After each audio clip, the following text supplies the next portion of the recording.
വൈദേഹി. രുദ്രേട്ടൻ ഉറങ്ങിക്കാണൂന്നാ ഞാൻ കരുതിയത്. ഇല്ലടോ, ഓഫീസിലെ കാര്യങ്ങളൊക്കെ ഓർത്തുകൊണ്ട് അങ്ങനെ ഇരുന്നു. ഒരുപാട് പെൻഡിങ് വർക്ക്സ് ഉണ്ട്. കുറച്ച് മീറ്റിംഗ്സൊക്കെ അച്ഛൻ മറ്റൊരു ദിവസത്തേക്ക് മാറ്റിവെച്ചു. അതെല്ലാം ഇനി അറ്റൻഡ് ചെയ്യണം.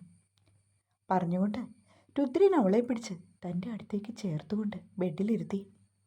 നാളെ മുതൽക്കേ ജോലിക്ക് പോകാനാണോ ഏട്ടാ? കുറച്ച് ദിവസമായില്ലേ അവിടേക്കൊക്കെ പോയിട്ട്. അച്ഛനെ കൊണ്ടേ ഒറ്റയ്ക്കൊന്നും മാനേജ് ചെയ്യാൻ പറ്റില്ലടോ. എങ്കിൽ പിന്നെ രുദ്രേട്ടൻ നേരം കളയാണ്ട് കിടന്നു. കാലത്ത് എഴുന്നേറ്റ് ഓഫീസിൽ പോകേണ്ടതല്ലേ? ഓക്കെ, എന്നാൽ പിന്നെ നമുക്ക് കിടക്കാം. ചോദിച്ചതും അവളെ വിറയ്ക്കാൻ തുടങ്ങിയെന്ന് രുദ്രന് മനസ്സിലായി. താൻ എന്തിനാ ഇങ്ങനെ പേടിക്കുന്നത്?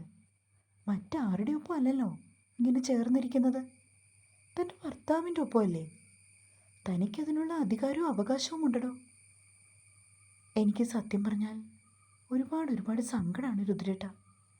ഇവിടെ ഈ മുറിയിൽ ഏട്ടൻ്റെ ഒപ്പം ഇരിക്കുന്നുണ്ടെങ്കിൽ അത് ഞാൻ പിടിച്ചു പറിച്ചു വാങ്ങിയ ഒരു അധികാരമല്ലേ.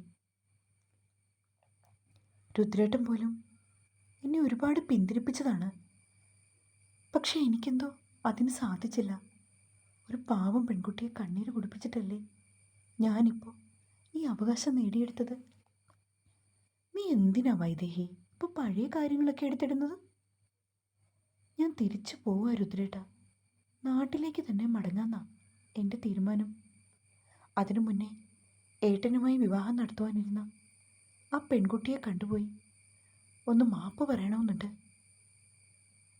ആ കുട്ടിയെ കാര്യങ്ങളൊക്കെ മനസ്സിലാക്കിച്ച ശേഷം എനിക്ക് തിരികെ പോകണം. അത് പറയുമ്പോൾ അവളുടെ വാക്കുകൾക്ക് ഒരു പ്രത്യേക ഉറപ്പുള്ളതുപോലെ അവന് തോന്നി.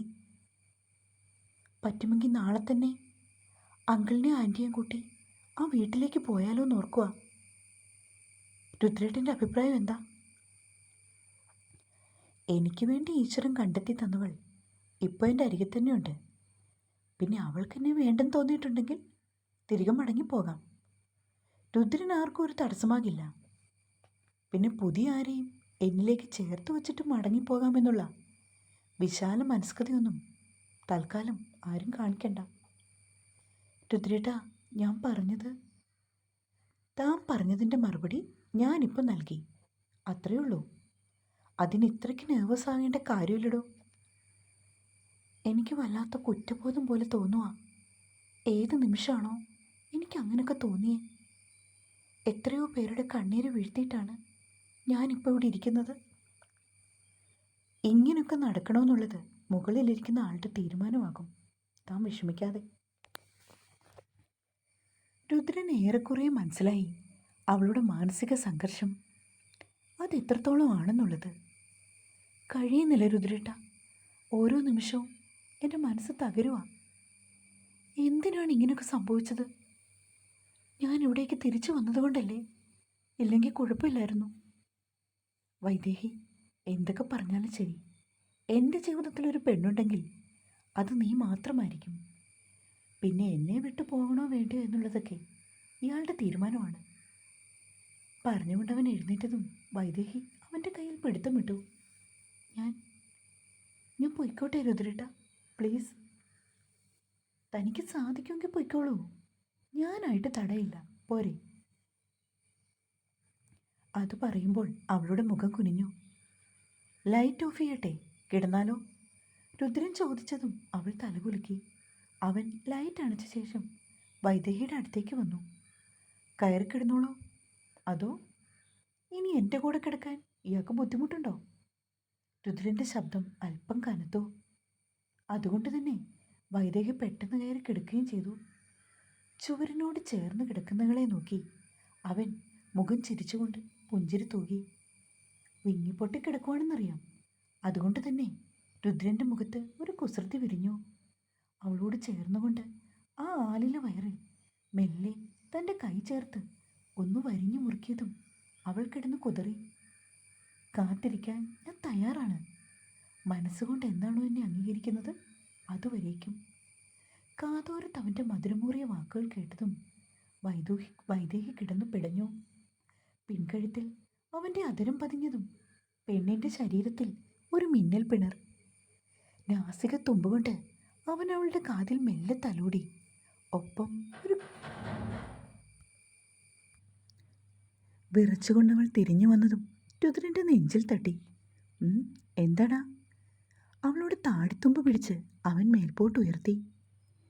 എന്തിനാ എൻ്റെ പെണ്ണിന് ഇത്ര സങ്കടം? നീ വലിഞ്ഞു കയറി വന്നതാണെന്ന് ഓർത്തോണ്ടാ? ചോദിച്ചതും ആ മിഴികൾ താഴ്ന്നു. എനിക്ക് വേണ്ടി ഈ ജന്മമെന്നല്ല, ഇനിയുള്ള എല്ലാ ജന്മങ്ങളിലും ഈശ്വരൻ കരുതി വെച്ചവളാണ് നീ. യാതൊരുവിധ സങ്കടവും കുറ്റബോധവും ഒന്നും വേണ്ട. ഞാനില്ലേ കൂടെ. സന്തോഷമായിട്ട് കിടന്നുറങ്ങിക്കോ. പറഞ്ഞുകൊണ്ടവൻ അവളുടെ നെറുകയിൽ മുത്തി. രുദ്രേട്ട. ഇടർച്ചയോടുകൂടി വൈദേഹി വിളിച്ചതും തൻ്റെ ചൂണ്ടുവിരൽ അവളുടെ റോസാതളം പോലുള്ള അതരത്തിൽ അവൻ വെച്ചു. ഇനി കൂടുതലൊന്നും പറയണ്ട, സുഖമായിട്ട് കിടന്നുറങ്ങിക്കോ. അവളെ തൻ്റെ നെഞ്ചിലേക്ക് അല്പം കൂടി ചേർത്ത് പിടിച്ചുകൊണ്ട് രുദ്രൻ കണ്ണുകൾ അടച്ചു.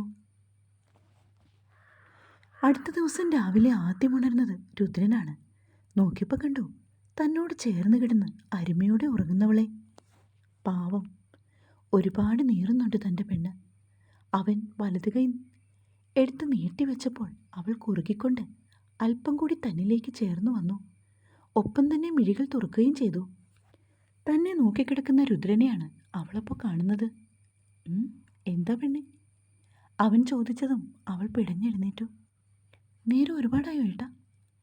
ഇല്ലെന്നേ, 5:30 ആകുന്നു. നീ കുറച്ചു നേരം കൂടി കിടന്നു.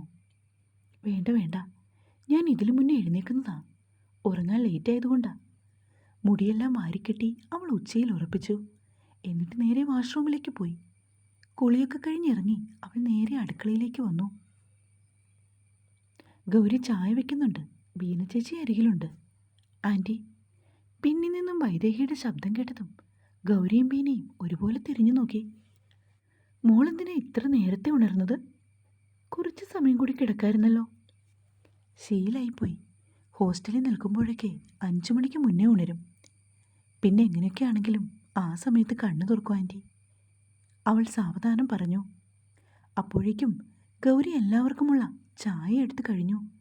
അപ്പവും എഗ് റോസ്റ്റുമായിരുന്നു ബ്രേക്ക്ഫാസ്റ്റിന്. അതിനുവേണ്ട സവാളയൊക്കെ തൊലി കളഞ്ഞ് വെക്കുകയാണ് ബീന ചേച്ചി. വൈദേഹി മെല്ലെ അവരുടെ അടുത്തേക്ക് ചെന്നു. ഇഞ്ചിയും വെളുത്തുള്ളിയുമൊക്കെ അരിഞ്ഞു വെച്ചിട്ടുണ്ട്. ചേച്ചി, ഞാൻ സവാള അരിഞ്ഞു തരാം, പോയി അപ്പം ചുട്ടോളൂ. അതൊന്നും വേണ്ട മോളെ, കഴിക്കാനാകുമ്പോഴേക്കും ഞാൻ ചുട്ടോളാം. മോള് പോയി ചായ കുടിക്കും. ബീന ചേച്ചി അവളെ നോക്കി ചിരിയോടെ പറഞ്ഞു. അപ്പോഴേക്കും ഗൗരി അവൾക്ക് വേണ്ടി ഒരു കപ്പിൽ ചായ എടുത്തുകൊണ്ട് വന്നു. മഹിയങ്കൾ ഉണർന്നു ആൻറ്റി. മഹിയേട്ടൻ ആദ്യം തന്നെ ചായ കൊണ്ടുപോയി കൊടുത്തു. ശേഷമാണ് നമുക്കുള്ളത് എടുത്തത്. പത്രം വായിക്കണമെങ്കിൽ മഹിയേട്ടന് 2 കവള് ചായ കുടിക്കണം. നിർബന്ധമുള്ള കാര്യമാണ്. ശിവചേച്ചി ഇനി എന്നാണ് വരുന്നത്? സത്യം പറഞ്ഞാൽ എനിക്ക് നിശ്ചയമില്ല കുട്ടി. 2 മാസത്തേക്കെന്ന് പറഞ്ഞ് പോയവരാ. ഇപ്പോൾ അത് 6 മാസം ആക്കിയിട്ടുണ്ട്. ഇനി നേരിട്ട് കണ്ടിട്ട് അറിയാം. ഇങ്ങോട്ട് വന്നിട്ടിപ്പോൾ എന്ത് ധൃതി വയ്ക്കാനാ ചേച്ചി? പിള്ളേരടിച്ചു പൊളിക്കട്ടെ അല്ലേ മോളെ? നിങ്ങളും എവിടെയെങ്കിലുമൊക്കെ പോകാൻ നോക്ക്. ബീന ചേച്ചി ഗൗരിയും വൈദേഹിയും മാറി മാറി നോക്കി പറഞ്ഞു. നാട്ടു വർത്തമാനങ്ങളൊക്കെ പറഞ്ഞുകൊണ്ട് മൂവരും കൂടിയിരുന്നു. ഒപ്പം ബ്രേക്ക്ഫാസ്റ്റും ആയിരുന്നു. രുദ്രൻ ഓഫീസിലേക്ക് പോകാനായി തയ്യാറായി വന്നപ്പോഴാണ് പിന്നീട് വൈദേഹിയെ കണ്ടത്. എല്ലാവരും കൂടി ഇരുന്ന് ഒരുമിച്ചാണ് ഭക്ഷണം കഴിച്ചത്. 9 മണിയോടുകൂടി മഹിയും രുദ്രനും ഓഫീസിലേക്ക് ഇറങ്ങി. ഉച്ചയ്ക്കത്തെ ഉള്ള ചോറും കറികളുമൊക്കെ പെട്ടെന്ന് തന്നെയായിരുന്നു. കുറച്ച് സമയം കൂടി വെറുതെ ചടഞ്ഞിരുന്നു. അപ്പോഴേക്കും വൈദേഹിക്ക് ബോറടിച്ചു. അവൾ എഴുന്നേറ്റ് ഗൗരിയുടെ അടുത്തേക്ക് പോയി. ആൻറ്റി, ബിസിയാണോ? അല്ലല്ല, വാ മോളെ, കയറി വാ. ഗൗരി വെറുതെ ഫോണിൽ ഓരോ വീഡിയോസൊക്കെ നോക്കി കസേരയിൽ ഇരിക്കുകയാണ്. വാ ഇരിക്ക്. അവളെ പിടിച്ച് തൻ്റെ അരികിലായി ഇരുത്തി. ഞാനേ വെറുതെ ഈ സാരിയുടെയൊക്കെ വീഡിയോ കാണുക. ത്രെഡ് വർക്ക് ചെയ്യുന്നത് കണ്ടോ? നല്ല ഭംഗിയുണ്ട്. ഗൗരി പറഞ്ഞുകൊണ്ട് ഫോൺ എടുത്ത് ഓഫ് ചെയ്ത് മേശമേൽ വെച്ചു. തനിച്ചിരുന്നപ്പോൾ ഇറങ്ങി വന്നതാ ആൻറ്റി. മോൾക്ക് ബോറടിച്ച് കാണുമല്ലേ? ഇത്രയും നാൾ ഇങ്ങനെയൊക്കെ പഠിച്ചു നടന്നിട്ട് പെട്ടെന്ന് അങ്ങോട്ട് ഫ്രീ ആയില്ലേ? രുദ്രൻ്റെ കൂടെ ഓഫീസിലേക്ക് പോകുന്നോ മോളെ? ഏയ് ഇല്ല ആൻറ്റി, വേറെന്തെങ്കിലും നോക്കണം. അവിടേക്ക് പൊയ്ക്കോ മോളെ. അതാവുമ്പോൾ നിങ്ങൾക്ക് രണ്ടാൾക്കും കൂടി ഇനിയുള്ള കാലം അതൊക്കെ നോക്കി നടത്താമല്ലോ. ഏയ്, അതൊന്നും വേണ്ട ആൻറ്റി. ഓഫീസിൽ ഇങ്ങനെ ഒരേ ഇരിപ്പിരുന്നുകൊണ്ടുള്ള ജോബ്, അതൊന്നും എനിക്ക് താല്പര്യമില്ല. പിന്നെ വേറെന്താ നോക്കുന്നേ? ആൻറ്റി ഇപ്പോൾ പറഞ്ഞില്ലേ സാരീസിൻ്റെ കാര്യം, അതുപോലെ എന്തെങ്കിലും ഷോപ്പ് സ്റ്റാർട്ട് ചെയ്താലോ എന്നുള്ളത് എൻ്റെ മനസ്സിലുള്ള കാര്യമാണ്. ഓ, സൂപ്പറാണ് മോളെ. എൻ്റെ ഏറ്റവും വലിയ ആഗ്രഹമായിരുന്നു ഇങ്ങനെ എന്തെങ്കിലും തുടങ്ങണമെന്ന്. പണ്ട് മഹിയേട്ടനാണെങ്കിൽ ഈ ബിസിനസ് മൈൻഡോട് കൂടി ഓരോന്നൊക്കെ ചെയ്യുമ്പോൾ ഞാൻ ഓർക്കും എനിക്കൊരു ബിസിനസ് വുമൺ ആകണമെന്ന്. പക്ഷെ ഞാനതൊന്നും പറഞ്ഞിട്ട് പോലുമില്ല. പിന്നെ മക്കളൊക്കെ ആയിക്കഴിഞ്ഞ് അവരുടെ പഠിപ്പും കാര്യങ്ങളും, അതോടുകൂടി ഞാൻ ബിസിയായി. ഇനിയും വൈകിട്ടില്ല ആൻറ്റി. നമുക്ക് രണ്ടാൾക്കും കൂടി അങ്ങനെ ഒരു സാരി ഷോപ്പ് സ്റ്റാർട്ട് ചെയ്താലോ? എല്ലാ ടൈപ്പ് സാരീസും, അതിനു വേണ്ട ആക്സസറീസ്. മോള് മുന്നോട്ട് വന്നാൽ ഞാനുണ്ടാകും, ഉറപ്പ്. അത് കേട്ടതും വൈദേഹിക്ക് സന്തോഷമായി. പിന്നെ ആൻറ്റി, ഒരു കാര്യമുണ്ട്. നമുക്കിതിൻ്റെ ABCD പോലും അറിയില്ല. ആ സ്ഥിതിക്ക് ഈ ഫീൽഡിലുള്ള ആരെങ്കിലും പരിചയക്കാരുണ്ടെങ്കിൽ നമുക്ക് കാര്യങ്ങൾ ഈസിയാവും. സുവർണ സിൽക്കിലെ മുകുന്ദൻ മേനോൻ്റെ വൈഫ് മേനകയെക്കുറിച്ച് കേട്ടിട്ടുണ്ടോ? പെട്ടെന്ന് ഗൗരി ചോദിച്ചു. ഇല്ല, അതാരാ ആൻറ്റി? പണ്ട് നമ്മുടെ ടൗണിൽ വലിയൊരു ടെക്സ്റ്റൈൽ ഷോപ്പ് ഉണ്ടായിരുന്നു. അതിൻ്റെ ഓണറായിരുന്നു മുകുന്ദൻ മേനോൻ.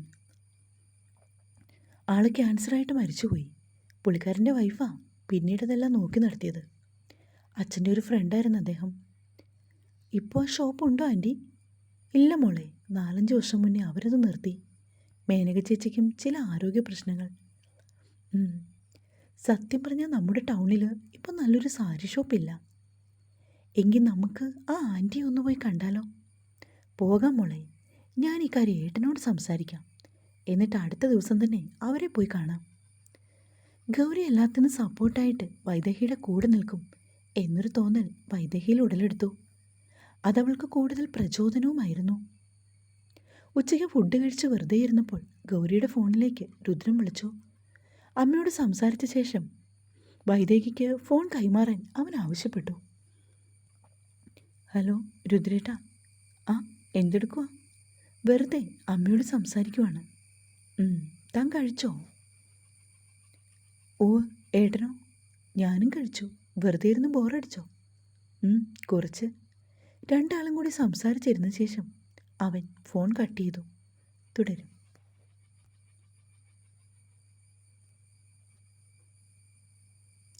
ഈ സ്റ്റോറി ഒരു 4 പാർട്ട് കൂടിയേ കാണുള്ളൂ കേട്ടോ. സത്യത്തിൽ ഇതൊരു മത്സരകഥയായിരുന്നേ, അങ്ങനെ എഴുതിയതാണ്.